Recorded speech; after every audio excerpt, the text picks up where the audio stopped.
Good evening. I'm Steve Jobs from Apple Computer. We're very glad to be here tonight.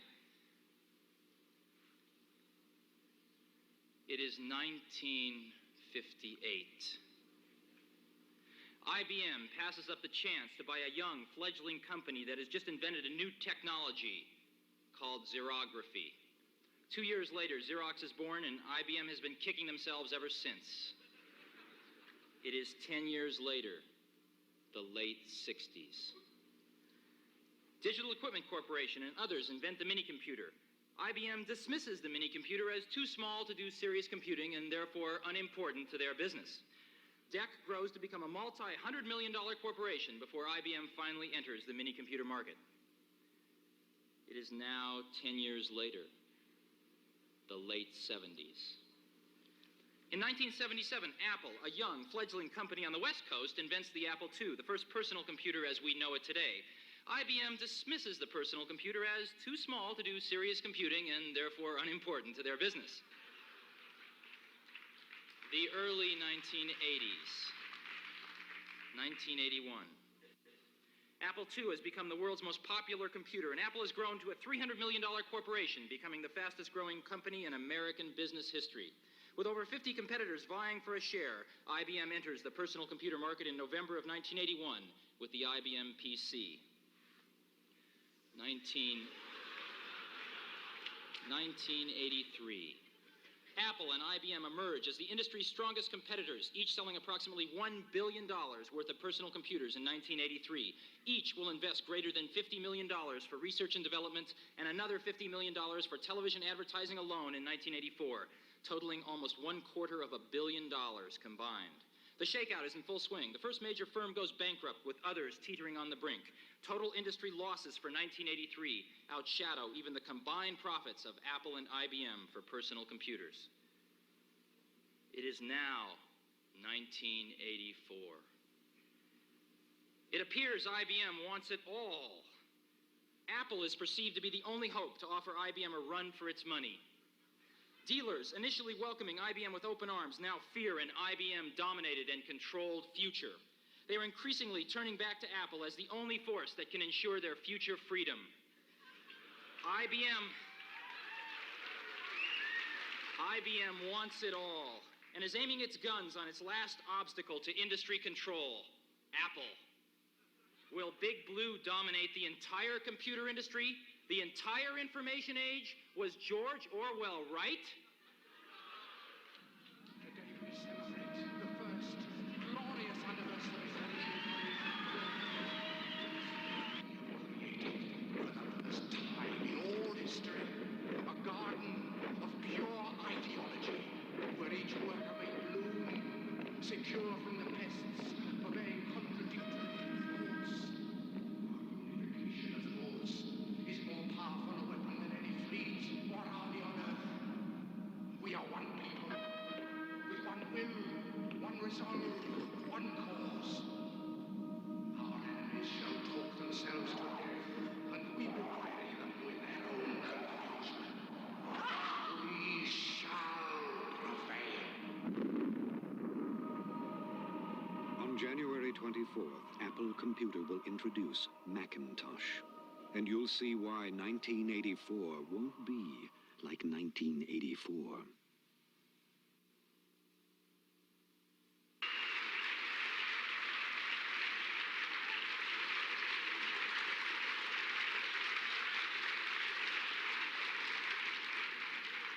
There have only been 2 milestone products in our industry to date. The first was Apple II in 1977.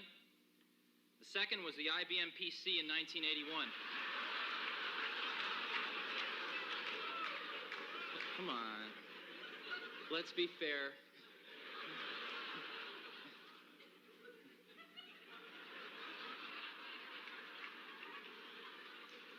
What we need now is the third industry milestone product, and that's what Macintosh is all about. We've been working on this thing for over 2 years now, and those of us that have been really close to it will all tell you it is insanely great. And you'll have a chance to see a little bit more of it later on tonight. And we're introducing it at a mainstream price point, as most of you know, at $2,495.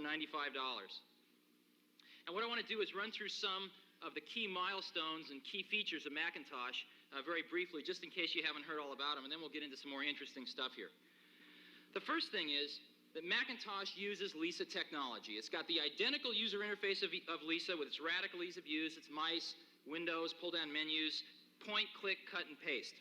And to accomplish this, we use exactly the same microprocessor as Lisa, a 68,000 running at 8 megahertz, and this thing eats 8088s for breakfast. Macintosh has about 192K bytes of memory, 64K of it is ROM, 128K of it is RAM.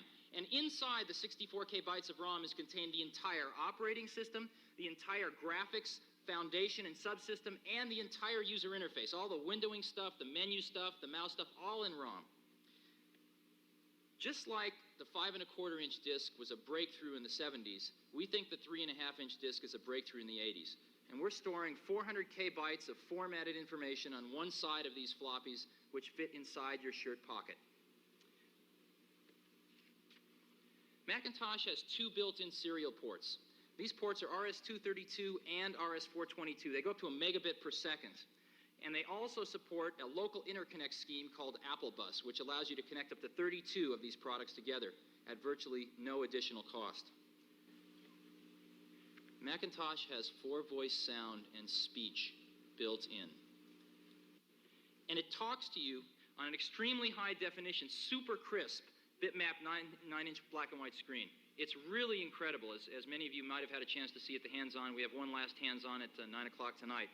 This screen has over twice the dots of the IBM PC or Apple II on its screen. Very high definition. And all of this power fits into a box 1/3 the size and weight of the IBM PC.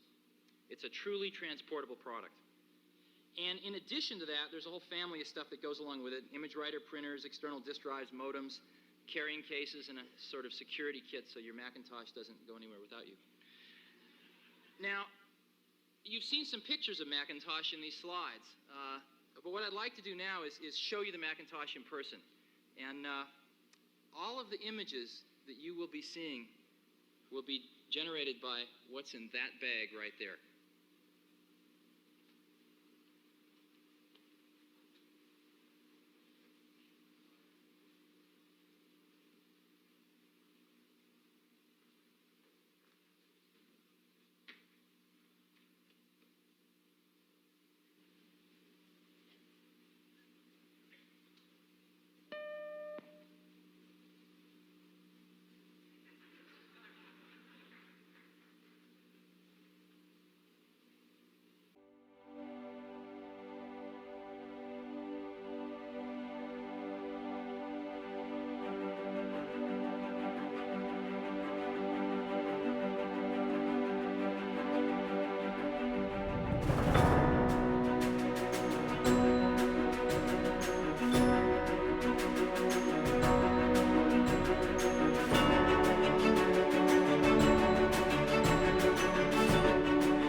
Macintosh lately as well. But tonight, really for the second time ever, we'd like to let Macintosh speak for itself. Hello, I'm Macintosh. It sure is great to get out of that bag. Unaccustomed as I am to public speaking, I'd like to share with you a maxim I thought of the first time I made an IBM mainframe. Never trust a computer you can't live. Obviously I can talk, but right now I'd like to sit back and listen. So it is with considerable pride that I introduce a man who's been like a father to me, Steve Jobs.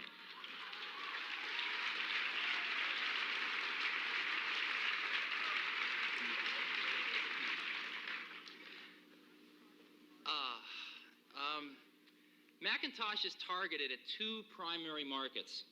And the first are those 25 million knowledge workers that sit behind desks, particularly in medium and small size offices. And the second is really the college worker, the people in colleges that we think are going to be the knowledge workers of tomorrow. And there's greater than 11 million college students in America alone. Now, the telephone, we look at the telephone and we're really impressed with the telephone because it was the first and really the only desk appliance. To be a desk appliance, you have to do something really useful, and you have to be really easy to use so people don't have to spend a lot of time learning how to use this thing, and you have to be really cheap. And we don't think there's been a desk appliance since the telephone. And what we want to do is make Macintosh the second desk appliance. Now, there are about 235 people in America, but only a fraction of them can use a computer.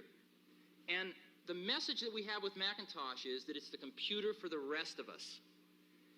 And we're going to launch the largest advertising campaign in our history ever to communicate this message to those knowledge workers and college workers. And it's going to kick off on the Olympics on February 6th. And I'd like to show you 5 of those advertisements right now.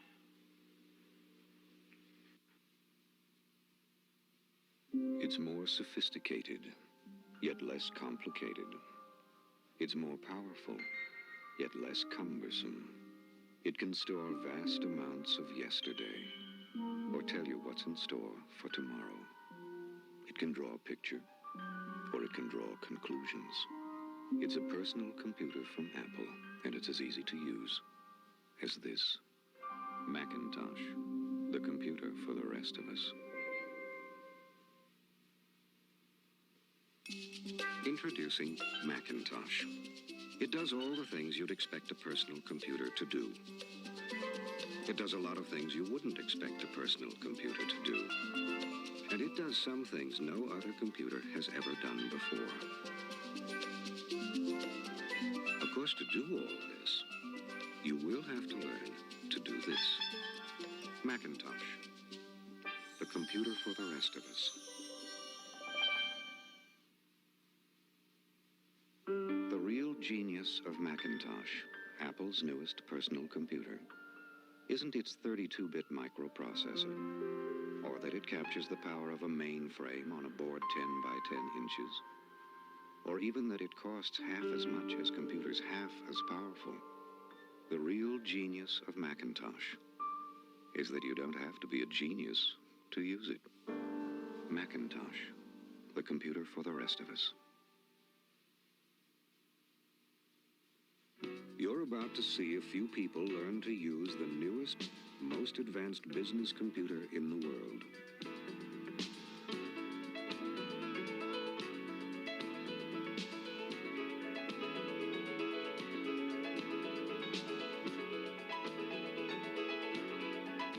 If you know how to point, you already know how to use it. Macintosh, the computer for the rest of us.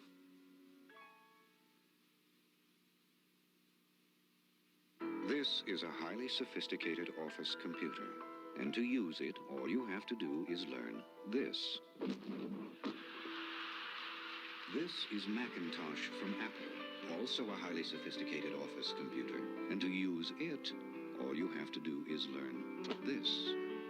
Now, you decide which one is more sophisticated. Macintosh, the computer for the rest of us.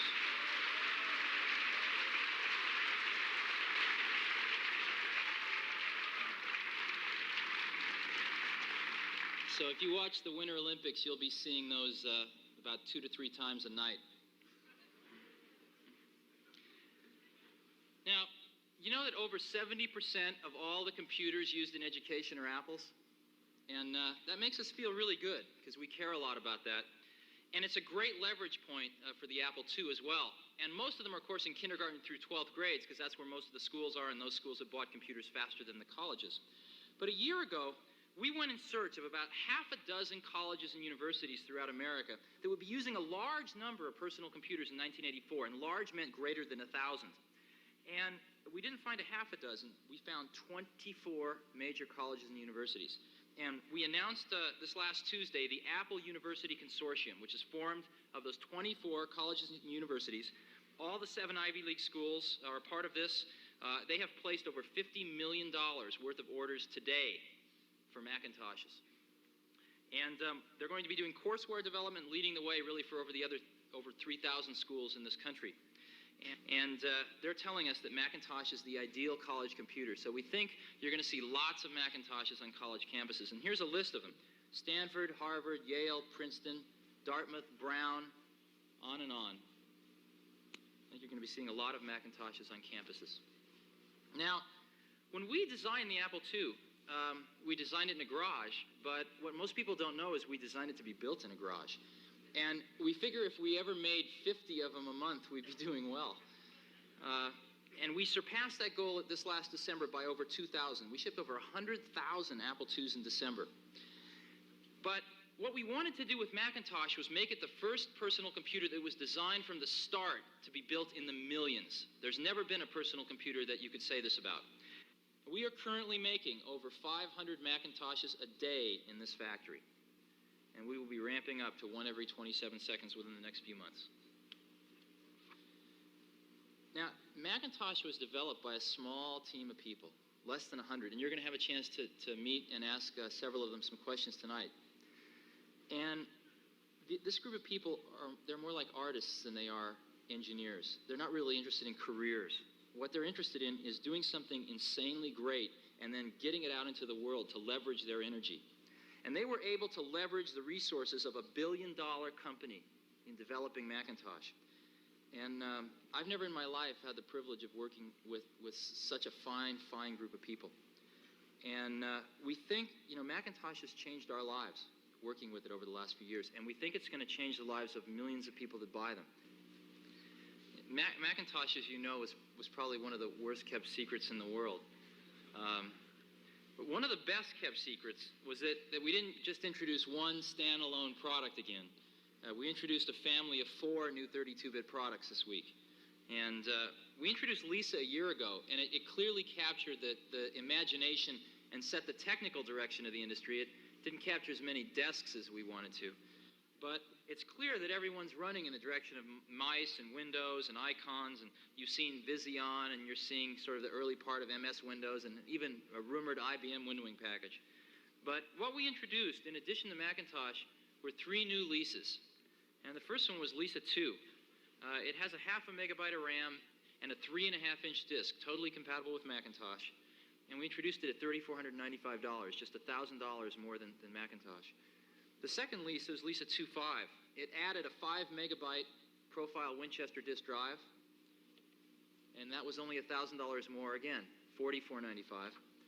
The third Lisa was Lisa 2.10. It's got a built-in 10 megabyte Winchester disk drive right above the floppy there, and it's $5,495.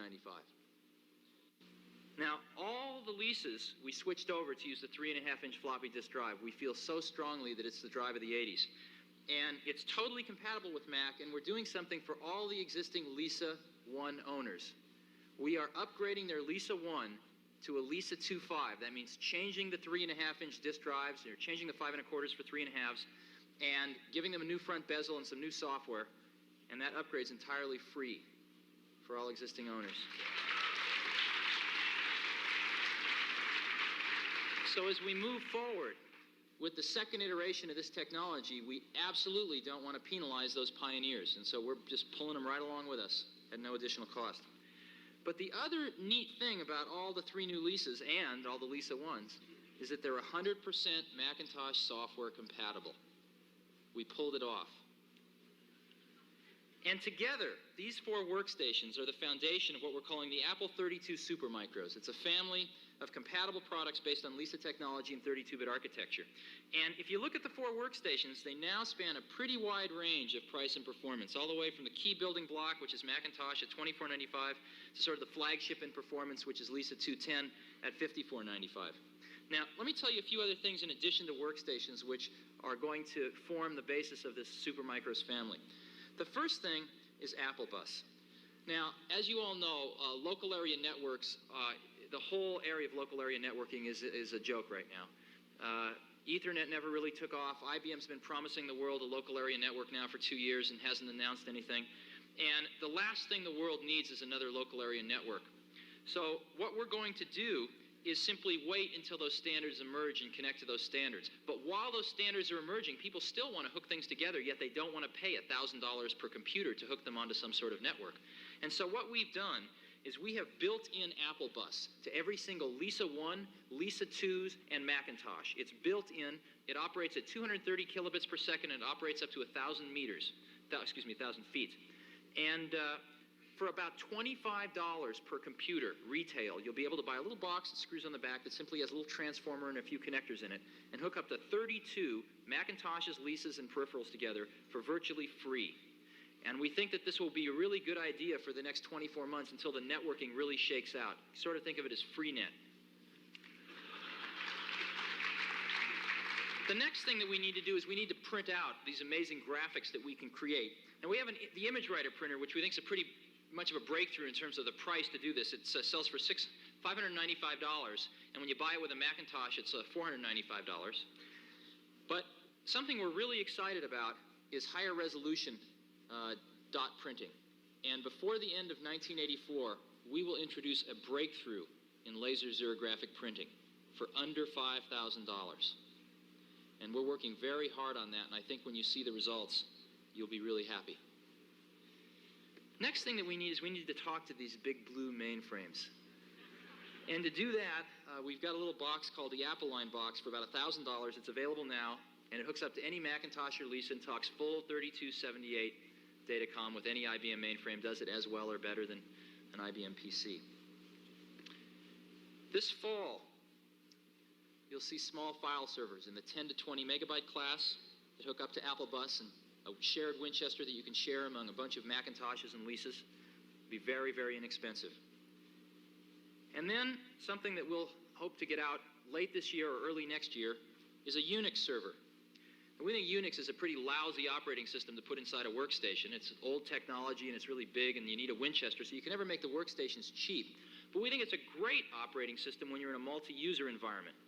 And what we're going to be doing is coming out with a server, which is a large disk, a very fast CPU that hangs on the network, that allows you to run Unix and vertical applications on top of it and use the Macintoshes and Lisas as really sort of new wave terminals into that software.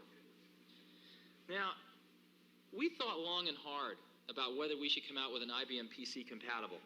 And we do a lot of market research. We have a pretty good brand out there in the marketplace, and we could have sold a lot of them. But that's not what we wanted to do. What we want to do is we want to establish a second standard in the office based on radical ease of use and the kind of power that these workstations are able to provide. But we know that if we're going to do that, we need to build bridges to the IBM world. We think there's 3 major bridges that we have to build. The first one, and most importantly, is for all the great software that runs in the IBM products, we've got to have better versions running on our Apple 32 workstations. And I think by this summer or early fall, we will have accomplished that goal. The second is local area network support. We expect IBM to introduce 1 or 2 local area networks in the April, May, June timeframe, and we will connect to the most prevalent of those networks. And the third is the 3278 data communications, which we're doing now. So we think if we build these 3 bridges to the IBM network, that we can continue to sell better computers. Now, if you go back about 100 years to the 1880s, there were approximately 25,000 trained telegraph operators in the United States. And you really could send a telegram between Boston and San Francisco, and it'd take about 3 or 4 hours and go through the relay stations, and it really worked. And it was a great breakthrough in technology that had been around for about 30, 40 years. And there were some people that talked about putting a telegraph machine on every desk in America to improve productivity. Now, what those people didn't know was about the same time Alexander Graham Bell filed the original patents for the telephone. A breakthrough in technology. Because putting a telegraph machine on every desk in America to improve productivity wouldn't have worked. People wouldn't have spent the 20 to 40 to 100 hours to learn Morse code. They just wouldn't have done it. But with the telephone, within 10 years, there were over 200,000 telephones on desks in America. It was a breakthrough because people already knew how to use it. It performed the same basic function, but radical ease of use. And in addition to just letting you type in the words or click in the words, it let you sing. It let you intone your sentences to really get your meanings across. We are at that juncture in our industry right now. There are people suggesting that we should put a current generation box on everyone's desk to improve productivity. A telegraph, if you will. And we don't believe that. We don't think it will work. People will not read those damn 400-page WordStar manuals. They won't carry around these cards in their pockets with 150/WZs. They're not going to do it. And what we think we have here today, finally, is the first telephone.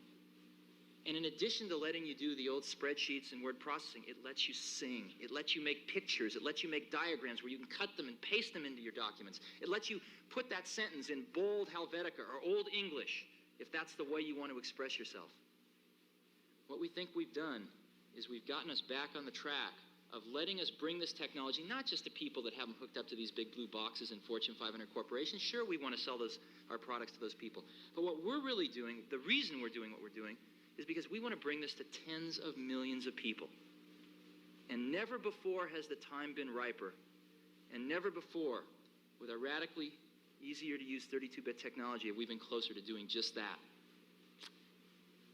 So with that, I'd like to ask everyone to just stand up and relax for a few minutes, and we're going to put a few tables up here and bring the Macintosh software team and one of the members of the hardware team up here and answer whatever questions you might have about what we're doing. Thanks.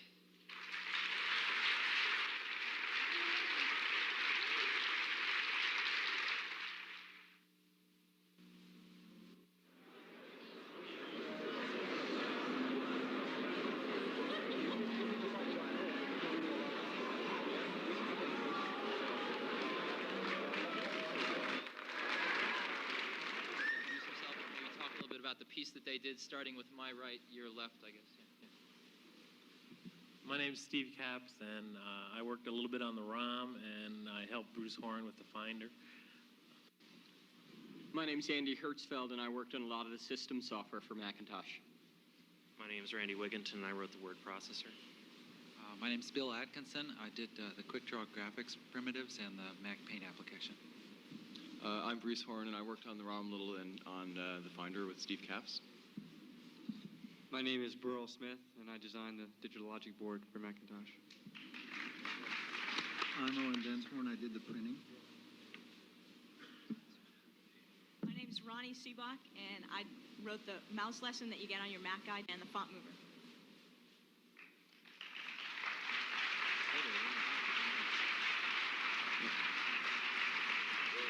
So if we have some really great questions, we'd like to answer them. But before we do, Bill and Randy are going to run through some really quick demos, which you'll be able to see up on that screen to give you a little feeling for the kinds of things that we can do.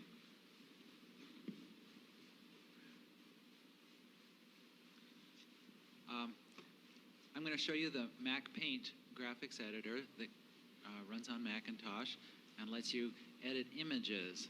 Sometimes conveying your message goes better with pictures than with words. What you see when you open up Mac Paint is 3 palettes, a palette of current tools, a palette of patterns, and a palette of border thicknesses. To use them, you point with the mouse and click on a tool and press, stretch out a line here, and release when you've got the line. Or choose a different thickness and do the same. There are structured tools along here that let you make hollow and filled objects, like a filled rectangle here. Choose a pattern to fill it with, and here make a filled oval. You can erase parts of the image using this little thing that looks like a brick. It's supposed to be an eraser, but that's the best I could do. And if you just scrub with it, it kind of eats away. And after you get bored with scrubbing a lot, you can just click twice and it'll get rid of everything. This tool lets me draw a curved filled object, or when I let go of the mouse, it will complete the curve and fill it in. Or here, a polygonal object, where I just click at each vertex, and when I click twice, it finishes it off for me. Okay. A little more free-form tool is the brush tool. Here, I'll erase things here and draw something with the brush. It's a lot like scribbling with a crayon. You can use it in conjunction with a pattern. And for example, let's choose a large brush shape. You have a variety of shapes you can choose from. You just click on one and we'll choose a big round brush here, draw with that. And somehow the patterns sort of magically line up.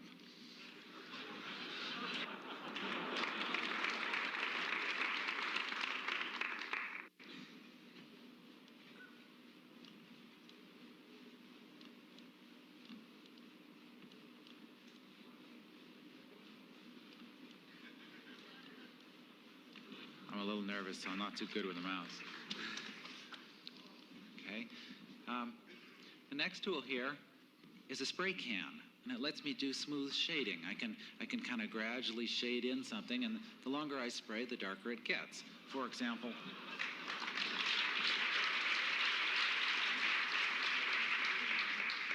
I might take this circle and turn it into a three-dimensional sphere by shading it in. Maybe I'll pick up a little bit of white paint and spray with that to put a highlight on it.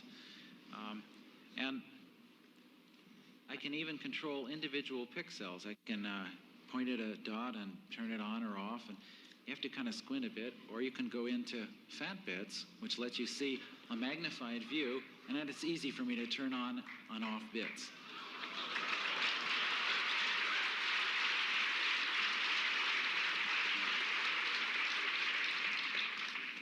The hand tool lets me scroll. I can press on the document and push it around underneath the window. So up in the left-hand corner, I'm seeing a normal size view, and here I'm seeing a little bit magnified view so that I can act right on it. If you click in the small size view, you go back to normal size.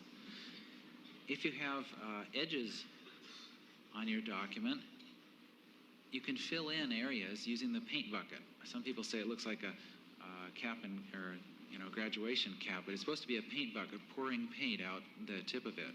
So if you select a pattern and press, you can just fill in with that color of paint. It's like a coloring book. Then there's a tool for making text.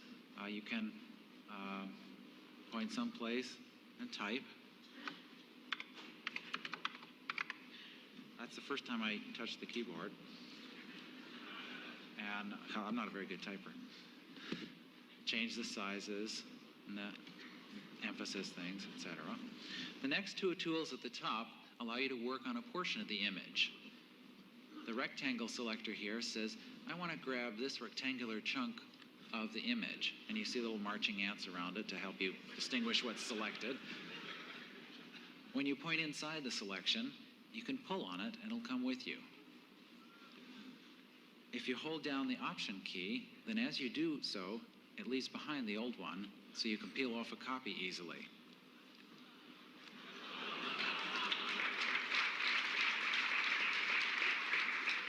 If you hold down the Feature key, it stretches it instead. I'll undo that. Notice when I'm dragging this, it carries around a rectangle of white. Sometimes you want to select a non-rectangular selection, and notice this carries just the ball. I just lasso around the object. When I let go, the lasso tightens around it and gets just that thing. Again, Option will peel off a copy, and in fact, Feature and Option will peel off many copies.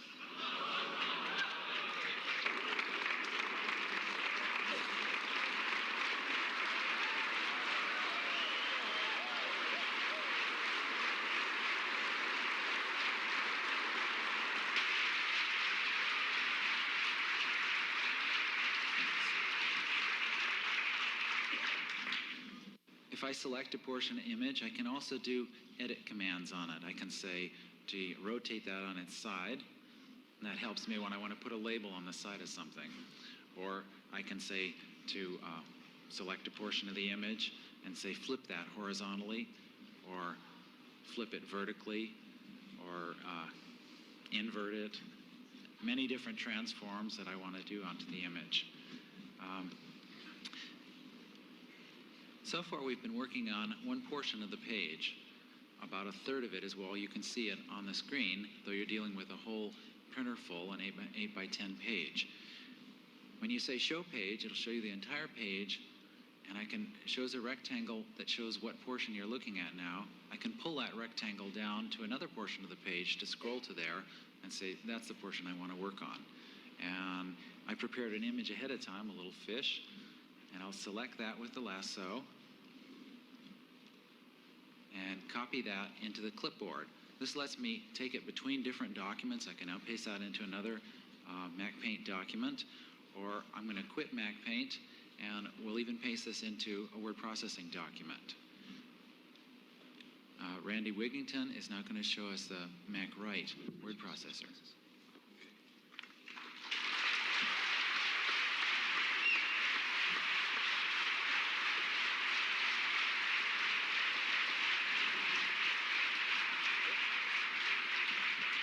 As incredible as MacPaint is, it's really nothing compared to the quick draw routines that... No, it's nothing compared to the quick draw routines that Bill wrote for the ROM, and he also wrote for Lisa. If it weren't for Bill, none of us would be up here on this stage. So I'd like to thank him for that.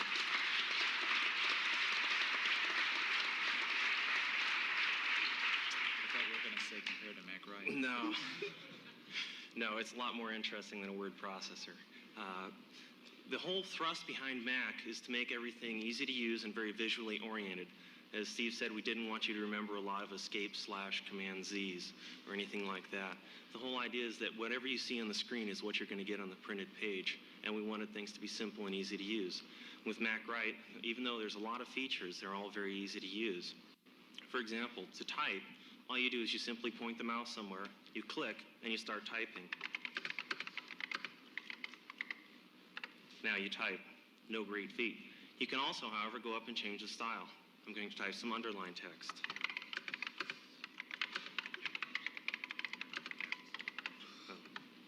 You can also type lowercase letters. Additionally, you not only have a choice of changing all the styles, but you can additionally change the size of any font that you're dealing in. I'm going to go to a larger font.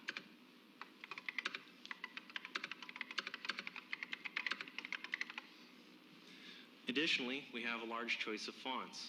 All of these fonts come provided with each disc. One of my favorites is London, which is Old English.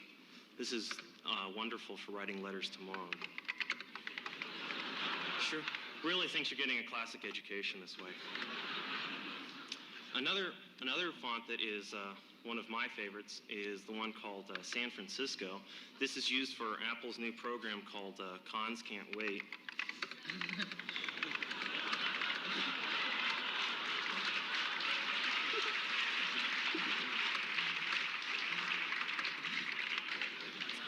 This isn't a very successful con. He has problems.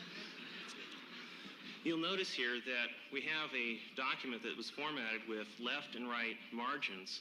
However, you haven't so far seen a way to control those. The way we do that is through the use of rulers. A ruler affects the format of the text from it up to the next ruler. If I simply say show rulers, we can see the ruler that's formatting all of this text here. We have choice. We have left margin in the first line indent. Over here we have a right margin. Here we have a tab stop. Here we have 3 buttons that determine the spacing of your document. Single-spaced, 1.5 spaced, or double-spaced. You simply click on the box that you want to format the text according to your desires. We have center justify, right justify, or fill justify, where your margins are fully justified on both sides. We wanted you to see the printer image. The printing routines that were written by Owen Densmore do all the printing magic, so I can't claim credit there. Here's a table that we entered earlier. Additionally, we wanted you to be able to format tables featuring numerics and normal text and be able to change these and edit these as you wanted. We have 2 types of tabs, normal tabs and decimal tabs. These are tab wells that I can get extra tabs from. Here's a decimal tab. A decimal tab right justifies text up to a decimal point. Notice that this column, all of the decimal points are lined up. If we simply point at the tab, move it, and let go, the column will reformat underneath the new tab stop.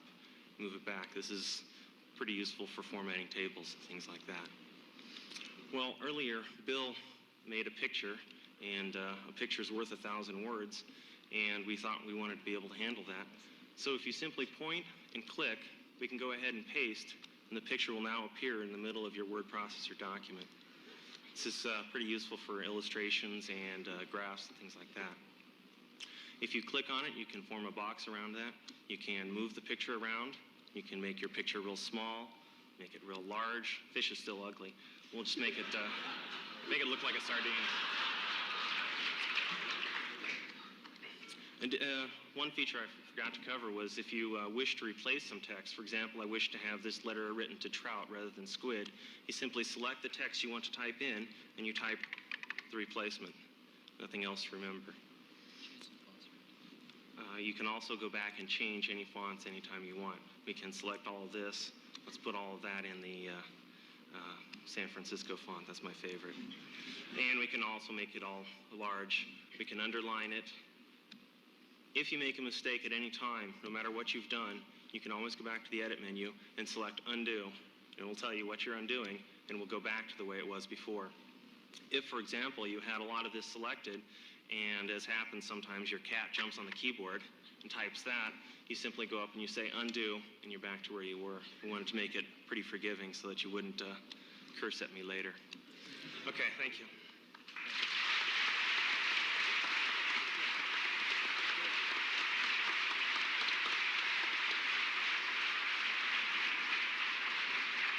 Do we have any questions we might be able to help answer? Yes, in the front. Sound generation. What is the chip, and how can we get information on writing music software for this? Great. I'd like to ask Burrell to talk a little bit about the hardware, and for Andy to talk a little bit about the software. Burrell? We don't use any particular integrated circuit. Rather, the sound generation hardware is fully integrated in with the logic and timings of the machine. In addition, there's software support that provides up to 4 voices of sound with 24-bit sound pitch control or speech that you heard today. So basically the way it works as far as the hardware is concerned, Burrell is fetching every 44 microseconds. He fetches an 8-bit value and throws it into a digital to analog converter. And it was up to me to make that easy to use and generate pitches out of that. So the way it sort of works is the sound driver wakes up at the end of every video screen and computes the next 370 values to fill the buffer with. It can do this in a variety of ways. The most common way is to use what we call the 4-voice sound generator. You can specify 4 totally different independent waveforms and a 24-bit pitch value for those sounds.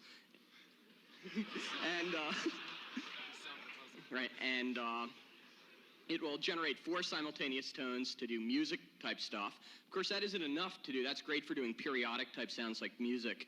But to generate speech, such as you heard demonstrated today, you need to be able to pump long waveforms through the speaker. So the sound driver also permits you to pump arbitrary waveforms scaled to any frequency rate through the speaker. Okay, next. Yeah, in the back there. You have an intermediate letter quality printer, but you talk about the laser printer and the dot matrix. The question is, do we have an intermediate letter quality printer? The answer to that is yes and no. I'll handle the no first. No, we don't have one. Because we don't believe in them. We believe in letter quality output, but we believe in getting that through much higher resolution dot printing, such as a laser printer. The Macintosh hardware supports letter quality printing, and some people like Microsoft are going to probably support daisy wheel printers. The problem is, how do you print the fish with a daisy wheel printer? And how do you print Old English with a daisy wheel printer? Let me ask Owen Densmore to jump in. Since Owen wrote all the printing for Macintosh and Lisa, he's like a printing guru. I'm not too sure what the question is, other than are we going to do something like that. The most important thing from my standpoint, and the largest challenge I faced when I worked on the Macintosh, was really to design the printing interface so it was a miniature application running inside the host program. It's fully configurable. It's rather easy conceptually anyway. You stay up a lot of nights working it out, as my family can attest. But it's a very configurable design. The idea being that if a given application sorely needs a daisy wheel printer to make the revolution happen, it will happen. Unfortunately, it's not very much fun, and Bill gets to have all this great time, you see, with this, with his graphics program. And I don't want to be left out, so I want to go after color. I want to go after higher resolution. I want to go after typesetters. I think that there's a big need for typesetting applications in the industry, and I think we're going to do that. I think that really is going to be more interesting. One final note. If you look at the output that you get off a $500 image writer printer, it's pretty amazing. And we can't stand up here and say it's letter quality printer, letter quality output that you might want to send out of a legal office. But with the exception of those kind of very high-end applications, you'd be surprised at how good it is. And the beauty of the fonts, in many cases, makes up for the slight lack of resolution. You ought to take a look at it. It's pretty good. Anything else?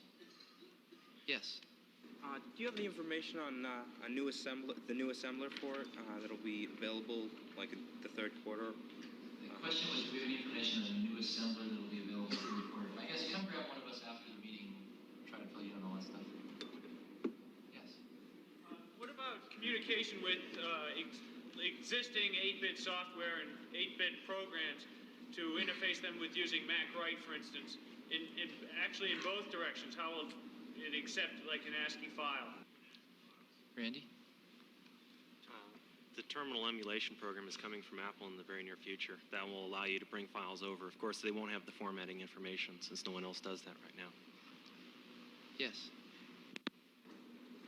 I have a couple of questions about the word processor. First of all, with the justification that you were demonstrating, it always affected the entire document. Now, most of the time you wouldn't want to center the entire document. You might just want to center a header over the top and then just leave the rest of the thing formatted. I wanted to see how that was done.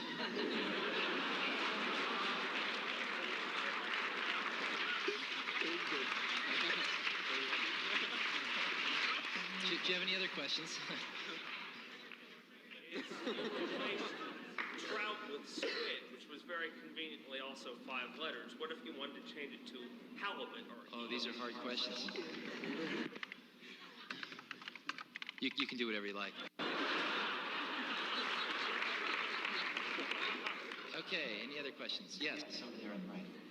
What's the development environment? If we want to develop software for the Macintosh, do we get the Lisa 2s and do it there? Is it the same tools environment that's available on the Lisa? What's the development environment, Steve Capps? Currently, we're developing all the software on the Lisa, and we have this downloading program that you download your programs onto the Mac, and there's a debugging terminal that can be anything that talks ASCII. So you could get by with a Lisa and a Macintosh. In the future, we will hopefully be totally Macintosh-based. Is the development language Pascal?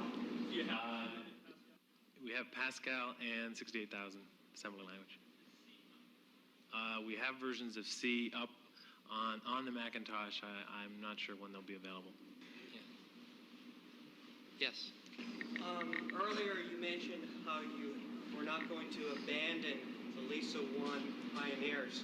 What about the Apple IIe pioneers? There's some question is, what about all the people that own Apple IIes? I would first of all say that you own the most popular serious personal computer of all time, number one. Number two, I think that statement's going to be true 3 years from now.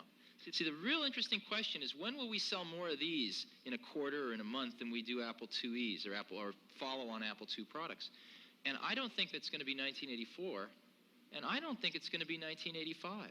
We sold 100,000, actually about 110,000 IIes in December. What happened was we had sort of a flat October, because it's hard to compete against a product that doesn't exist. The minute that PC Junior was introduced, our sales went through the roof.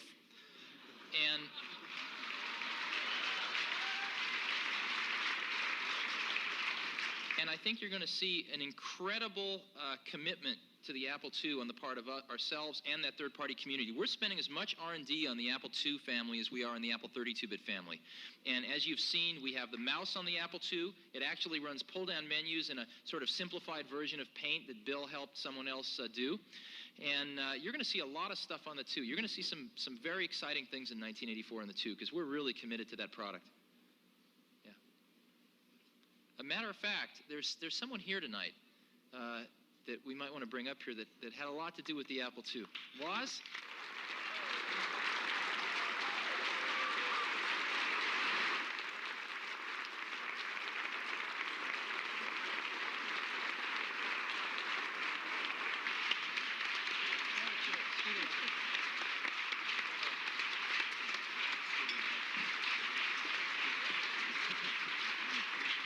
Woz flew in from Seattle. We didn't know he was coming, and he just showed up here, and he's here.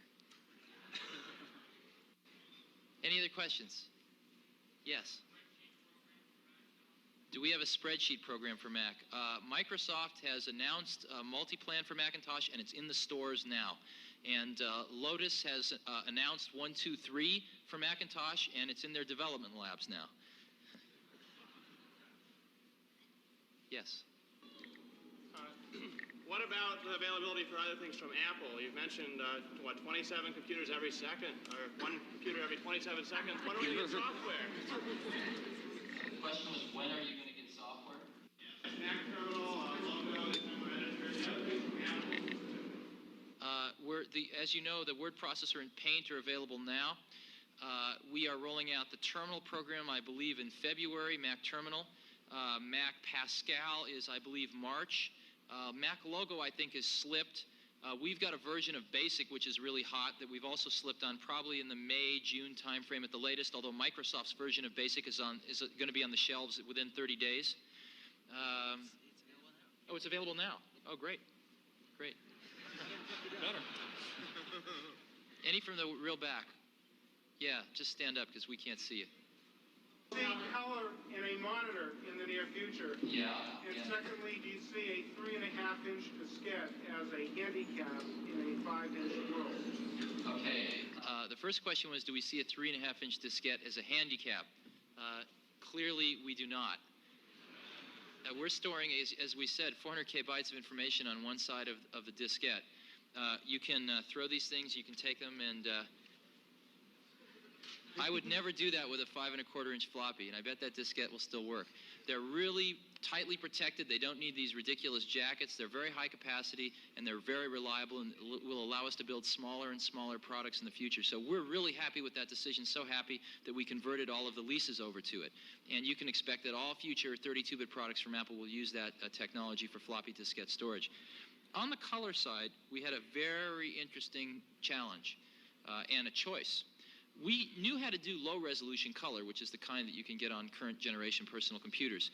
And we had a breakthrough on how to do high-resolution, high-definition black and white. And as you can see from the Macintosh display, it's very high-definition. We could not figure out a way to take very high-definition color, which currently sells for $15,000 to $20,000, and figure out how to put it in a box that would sell for $2,500. We don't think there's a way to do it today. So the question was, should we go with low-resolution color, which you really don't want to stare at all day, or high-definition black and white? And we chose the latter because there are a group of technologies converging around black and white. As an example, the technology that lets us do the very high-definition CRT in Macintosh. Secondly, someday we hope to put a Macintosh in a book with flat panel technology, which will most certainly be initially monochromatic. And the third is that laser printing technology is going to be monochromatic initially as well. So there appears to be a lot of these high-resolution black and white technologies converging in the next 3 or 4 years, which are going to allow us to blossom that out into a complete system. Someday there'll be color, and as a matter of fact, Bill built color into QuickDraw from day one. But the types of products for the next 24 months are going to be monochromatic. What's that? Animation, that's a great word. Software for animation? Andy? Mac is capable of doing some incredible animation, and I'm sure you'll see some amazing animation editors working. Bill Budge is working on some games for Mac that I'm sure will blow your mind. Steve Capps wrote the Alice chess game, which you can see sometimes, which does some amazing 3D animation. You don't happen to have that, do you? No, I've got it. No? You got it? Yeah, I'll go get it. Oh, go get it, yeah. Great. Yes. I can see where Mac White would be much easier to learn than WordStar, but once you know all the commands, which would be faster, using the cursor or using the commands? The question is, after you become an expert, is the mouse still a feature or a handicap? Would anybody like to answer that, or you want me? Anybody else? It depends a lot on the individual user. I'm sure different people will prefer different things. I think all of us up here who've had experience with the mouse far prefer using the mouse to cursor keys. Absolutely. The question, there's a few questions. First of all, we've got to do traditional things better with the mouse, and then we've got to do the untraditional things. Now, we all know that it's hard to draw a fish with cursor keys. So we can start off there. The second thing is that even after you become an expert, we've done a lot of testing, it does take some extra time to get off of the keyboard and find the mouse, and then get back to the keyboard in home position once you've used the mouse. But even with that delay, it is faster, number one. And number two, after you've selected something, the chances are extremely high that you want to act on that selection, i.e. go up to the top of the screen and the menu bar. And since you're already on the mouse, if you add up both of those, it's much, much faster than cursor keys, in addition to being able to draw fish. Yes. Will students in universities that aren't in this elite consortium also be allowed to buy the Macintosh for $1,000? The question is, will students who go to schools that are not part of this consortium be allowed to buy the Macintosh for $1,000? The answer is no. Why not? Because we go broke.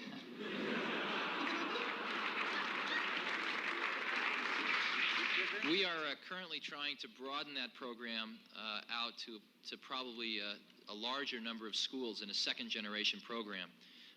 But we're not ready to roll on that right now, and certainly every school has called us about it. So we're in the process of figuring out exactly what to do. But again, our goal is to get these to tens of millions of people. And we know that college students can't necessarily afford $2,500 in that point in their life. So we're going to try some creative solutions to that. Yes? Could we have Woz talk about the future of the Apple II? Sure. Just vaguely and generally, future of the Apple II? Right, we've got some of the most excited, Apple enthusiasts in our personal computer systems division, of which I'm a part, and we're working on some absolutely great, what we believe are great revolutionary changes in the world coming out of our division. We've got several great products on the way for this year, not all computers. And, well, I can't say too much more because I'll be specifically describing products in the works. Yeah. I own 4 Apple IIs. What about upgrading those to 2Es? Apple IIs to 2Es. I'm still hoping that someone does it, and I'm pushing for it because a 2E has been around for about a year, and maybe it's been seen for a year before that by some developers. But a lot of the features of the 2E that went beyond the 2 Plus don't get used right away because there's no really mass market. The software does not use double high, and it does not use the extended memory of the 2E. That software is about to start appearing, eventually. But it turns out the whole Apple market strongly is very supportive of its prior customers and the people who bought the 2 Pluses. And that's been the nature of things. So the 2E software has not really started appearing yet. In other words, using features of the 2E that don't work on your 2 Plus. When that happens, there may be a need for a card. Way in the back there. Yeah. No, you. 2 questions. How are you getting video out of the Mac onto the screen? And do you have a version of Smalltalk that works? 2 questions. One, how are we getting the video out? And second, do we have a version of Smalltalk? We're getting the video out. We add a little board inside the Macintosh that allows us to bring out video. Unfortunately, the Macintosh, fortunately, the Macintosh's screen is very high resolution. What that means is you can't plug it into an ordinary TV. And so we didn't spend the extra, $10 it would cost to build a video output into each Macintosh because nobody would have anything to hook it up to anyway. So for those people that really need it, we can do a special version which has an output, which is what's feeding this projector. In terms of Smalltalk, Bruce Horn actually has implemented several Smalltalks. He was at Xerox PARC at an early age. And I'll let him talk about that. Well, none of us are really working on a version of Smalltalk, but I can say that there's going to be a version of Pascal that has a lot of the good qualities of Smalltalk that Think Technologies is doing, and I hardly recommend that. I'm sure that somebody will do a version of Smalltalk for it at some point, but for the time being, I think the Think Technologies thing is the greatest in the world.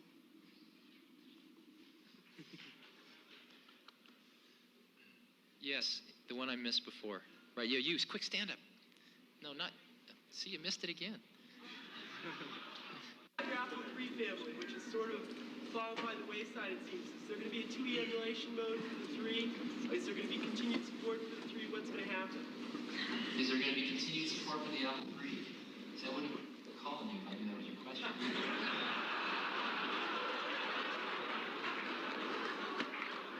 No, seriously.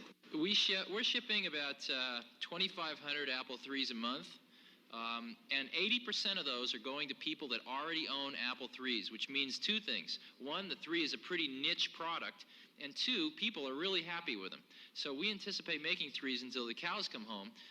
With the upgrade of ProDOS on the Apple II software environment is now much closer to the Apple III software environment, and you're going to see much more of a migration of software between those two. So I think the 3's got a pretty long life ahead of it. It's probably the 4th largest selling product in the industry right now, and we sort of look at it as our big brother to the Apple II. Do we have any more questions for the software group up here rather than sort of general marketing ones while they're here? Yeah, right up there. Does Macintosh do multitasking or not? Who wants to answer that one? Andy? Macintosh does a sort of limited form of multitasking. We allow, as you've seen, these little desk accessory programs such as the calculator and the puzzle we were running. The application yields time to the desk accessories to allow them to run concurrently with the current application, but right now we have too limited a memory to permit huge programs to run simultaneously. I think probably you'll see something like that in the future. Steve? Yes, Owen? When you ask about multiprocessing, one of the things you have to keep in mind is what you're really looking for. For example, in printing, it's possible to use it as a background-foreground use, put it in that kind of usage. So, for example, in printing and in many other places throughout the system, we use something called an idle procedure, a procedure that's passed into other packages that will be called at times when the first one is busy. I know that wasn't too clear. But the idea being that by using something more like a coroutine, you get many of the features of multiprocessing for free. So to be very specific, when you look at multi-plan, you'll notice that when you're printing, the application comes back to you and you still edit it. And that coroutine type mechanism will give you that type of multiprocessing. Okay, one or two last questions and we got to turn it back over to Jonathan. Yes, right straight. Are we going to see more than 128K in one drive in the Mac? Will there ever be more than 128K in one drive in a Mac? Yes and no. Burrell has designed the board to accept two 56K RAM chips in addition to the 64K RAM chips. So someday when we can get a large enough supply of two 56K RAMs, there will be a 512K Mac, and there will be an upgrade path for all the existing owners to bring in their digital board and swap it out for a 512K digital board at a certain price. And that's going to be real exciting. It'd probably be about 1985, hopefully in the first half, when we can do that. In terms of the second disk drive, we're not going to build a second disk drive in the Mac for 2 or 3 reasons. First of all, we don't want everyone to have to pay for a second disk drive when only some people will use it, so the people that will use it can get an outboard disk drive. Secondly, it would have increased the weight in terms of it being a transportable small product, and we didn't want to do that. The third thing is some people may choose to get an add-on Winchester, a direct connect Winchester, rather than a second disk drive, and why burden them with having to pay for the second disk drive? So I think that we'll stick with one disk drive. Again, I think sometime maybe, in the first half of 1985, we might be able to go to double-sided drives, and obviously, again, we'll provide some sort of upgrade path for the existing owners. It's hard to tell right now. One last question. Over there. Okay. You have wonderful graphics, word processor, spreadsheets. Do you have any plans for a database management system? Do we have any plans for a database management system? A lot of people have plans for a database management system on Macintosh. Yeah, I think you'll see half a dozen of them by fall. Okay. Thank you very much. And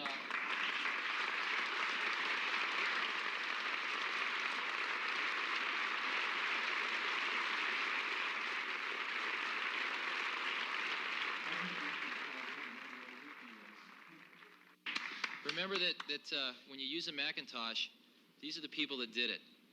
And they're sort of hiding out in that ROM. Thanks.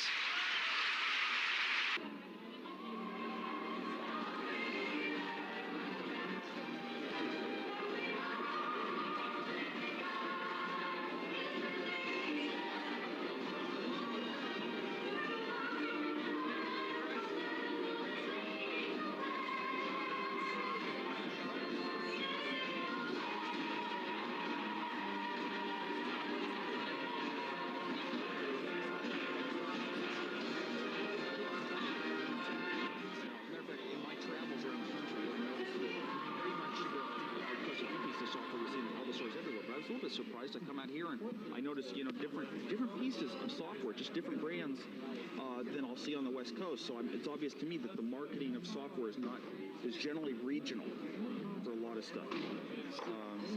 Like what would you have out there that you might not get here just for the hell of it? I have no idea, but I can't remember specifically.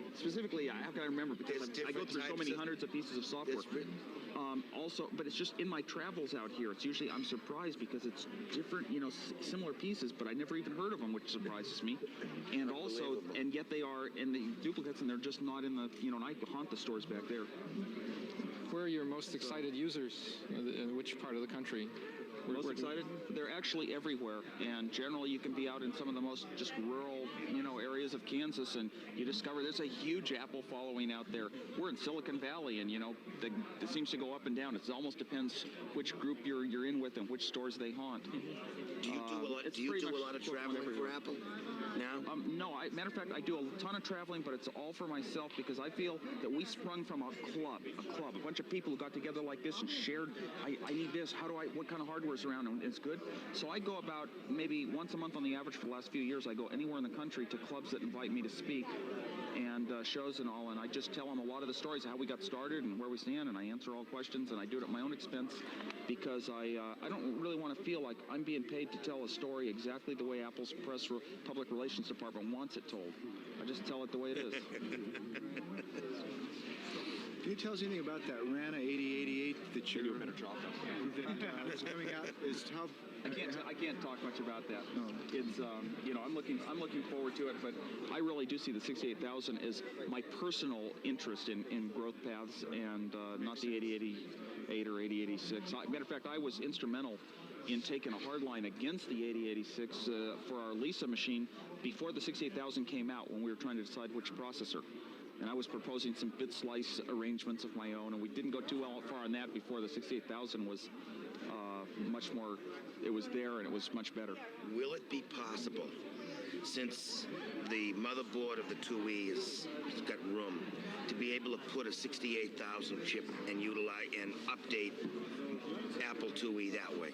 Or let's say an updated we're so Apple strongly version. into any Apple II product we come out with. Building in a coprocessor is a little bit too radical for us. We take very small steps, so we're extremely compatible with what went before. We don't take a major extreme step that's much better, but not compatible with what happened before. Can it be done? It can be done. I think a more logical way to get there is Apple IIs always have slots. Maybe a specific Apple II that is designed with a special slot for 8086 cards and 80 and 68000 cards. For some reason, a special slot might be added that supports those cards better. We have a font editor, which is how they design all of the fonts. A woman named Susan Kerr designed all of the type of fonts. And how many characters can you put across the screen if you put the smallest? You put really small ones. I would assume over 100, 120. And 9-point font is the smallest font that we have. 72 is the largest that QuickDraw generates. Will there be other fonts available? Anybody can design any fonts that they want. We're going to be distributing the font editor to users groups. It's not a perfectly polished program, but we decided we wanted to get it out in the market. And Yeah, you can design your own, and with this font mover, you can move them into your system, and then they're accessible to all the programs. It's basically, we have a system where fonts reside in resources, they're resource files, and every program knows to look there for the fonts. What if I wanted to make a little newspaper that had 2 columns with very tiny print? Would that be Okay, possible? the word processor right now doesn't do columnar word wraparound, which is what you ideally want, right? You want, once you've gotten to the bottom of the page here, to be able to wrap around up there. There are word processors that are coming out. I'm sure that will be doing that. This current one doesn't support. But on the screen, could you put 2 columns? You could let's You paste from one to another. you certainly could. Sure. Sure. Yeah. No, I worked on the mouse lesson, which is the first thing that anybody's going to be using. It's a little demo program that teaches mouse dexterity, pointing and clicking techniques. It's just a challenge in showing off a machine to a simple user. Very shortly, we'll start producing those machines that will be both 220 and 110. For areas like that, like in the power supplier, that we have to make some motherboard technology, what are you going to do for existing? Probably, I'm not sure. Something like that will be available, although it's possible if you have a real need for it, just write a letter to someone and they'll see what they can do. But that's every Mac from day one supports the international market through lots of different character sets. All our programs are easily translatable. Here's something that we didn't tell you, but the same facility that lets you translate your applications to different languages allows you to customize your applications to your own needs. So you can actually change the menu items to be whatever you like them to be for yourself. That's the resource editor, which isn't around, that's the resource editor. Yeah. It's available now to developers, but right now it's not polished enough to make it. Right now you can use it to kill yourself. Okay, I'm planning on being a developer. Yeah, so developers get it, but you have to be a knowledgeable, sophisticated user right now to avoid changing something you shouldn't change. In other words, it's a powerful joy. Yeah, that's right. 1960. And we have lots of fun with it, just changing around. We get programs from other people, and we can change around the menus and the icons and the dialogues. It's a lot of fun. You're going to be able to design your own. Actually, you're responsible for designing an icon. When you produce an application, you have to put in this special part of the file, the icons for the Finder to use for your program. And yeah, we have some funny icons. He's done some great ones. This is going to be fun. I hope we can get Apple approval. We should. We've done half a dozen products for the 2E. Oh, sure. Where are the icons? Store them right now. Okay, what happens is they're stored in the resource part of an application file. When the Finder comes in, it recognizes an application it's never seen before. It pulls those. The Finder sort of says, "Hey, I've never seen this guy before." Looks inside it and finds its icons and pulls it out into one of its own internal files. So it doesn't have to keep all the applications open. Just copies the parts of it needs, mainly the icons, into this file called desktop. And that's why it can do it. Yeah, that's why even when the disk is not in there, you can still display the icons, etc. Once you want to do something that's going to require the disk, then you're in trouble because you have to get the disk back You're not again. in trouble. It will just ask you to stick the disk back in. It says, please insert the disk, and it gives you the name of the disk. We did that because we realized that a lot of people have 2-drive software, but we wanted it to run on a single drive if the human was willing to be the Gets multiplexer. a little confused if both disks have the same name. And, Sorry. So, you can do that. It works, even though it's a little bit of a pain in the neck to swap disks so many times. What do you think is the most... you have a question? I say you build up your wrist. He's the guy who wrote that amazing chess program that you saw on the screen, as well as the Finder program and lots of other stuff. The sort of perspective you... Yeah. The neatest thing I think about that is the fact that it's so vanilla that all I do is call Bill Atkinson's routines. And, most games, you sweat your brain out trying to make the thing so tuned. Like Bill Budge, when he writes his games, he's squeezing every last drop out of that machine, and that's squeezing maybe 10% of the machine. And so people that are maniacs are going to stay up all night squeezing the last drop out of the machine are going to blow that out of the water. And also, people with just good ideas, but who don't want to develop the technical skill it takes to be an assembly language hacker will still be able to write great games because we've done all the hard graphics work for them. Including the animation? Including the very fast and powerful graphics it takes to do the animation. Because it looks like you could do... You still have to be a good artist. Like, I can't draw pictures like that. And you need to find someone who can to make a really pretty game. Someone will market a picture library. Most of the traditional games have very small amount of definition in their objects because they're very small objects typically, and you can't tell. Yeah, you can animate. I'd say 3 or 4 or 5 square inches with no problems at all on this thing. And if you really Bill got figured he can draw in. Bill Budge was working on this space shuttle animator, and he figures he can draw the full screen with a very complex image over 10 times a second. And in this system? Yeah. That's what, how many polygons? 64 polygons? And that's tons of polygons. Real animation? Tons of polygons. Oh, yeah. Right. So can you do similar to sprites? Better than sprites, because it's all software based. You're not limited by the artificial restrictions of N sprites. Just your imagination is the only thing that really limits you. The one thing, there's an alternate screen that you can be painting this screen off. This one's being displayed, and then in a fraction of a second, faster than the eye can see, you can switch to the other one. So yeah, just like the Apple II. So that way you get, How many do you have? Just two? Just two. The two is all you ever need, right? Because while one's being displayed, you paint the other one. Right. Yeah. So if you can't paint it with a frame times a 60th of a second, if you can't paint your image that fast, you can paint it a little bit slower, but do the flip, which is instantaneous. So you don't Video see synchronously. You don't see any glitches or flashing. You can sort of plug into the video heartbeat of the system. The system, you can arrange for the system to call you every time during vertical retrace, which is an excellent time to do display updating because the video's not active then, and do incredible smooth animation, never flickers. How's interrupt support? Can you get? Oh, fully interrupt driven, asynchronous I/O. Because the original Lisa had that problem that it wasn't easy to get to interrupts. I hear. It's reasonably straightforward. You have to know what you're doing, and it's real easy to crash things if you do something wrong. Right. Well, but as long as you follow the conventions that are well defined, you can do whatever you want. The best one is if you shut off interrupts, the mouse stops moving. Yeah. Well, yeah. Got the hint that might happen since you can move the mouse around while it's turned into a watch and doing disc reads. Oh yeah. Well, there's people that claim you can't do cursors on mice without hardware support. That's nothing. Yeah, I write ColecoVision cartridges part-time, so that's why I'm asking questions about sprites and all that stuff. Oh, yeah. It's nothing to me beats a straight bitmap and a fast processor. Yeah. Because all of a sudden the limitations go away. That's what's not in that chip, but right. there are some good things in there. But. Oh yeah. Video digitizers, cheap video digitizers will let people capture any image that they see in the world and put it on the screen and edit it with paint and use it for games. Yeah. Digitized. Oh, that came from a book or something like that? Yeah, some amazing video digitization stuff. And what he's going to do is provide to the clubs, such as this Boston Computer Society, discs full of clip art. Just images that you can paste into your documents. Like a fake book for graphic artists or something. Exactly. Or old... So you'll see Dover sells all those copyright-free designs. So we'll put a bunch of that stuff in the public domain, and I imagine a lot of artists will want to do some real fancy ones and sell them. In fact, somebody's selling clip art for the Lisa right now. Right now? Yeah. You just stick in a disc and take the images you want and then pull it out, put something else in. Okay. Well, thanks very much for your kind explanations. What's with the feet, by the way? He actually, for Christmas, he bought the entire software group shoes like this. I like them. They're great. Yeah? You can't buy them here? I've never seen them. Okay. What are they? They're sort of like... They're called Vans. They're sort of like step-in slippers? Yeah. Oh, they have high tops. The name of the shoe is Vans. Put in a plug for Vans. You can buy them here? Yeah, you can. Oh, okay. We have to look for them. What everybody's wearing now are white high-top sneakers, unlaced.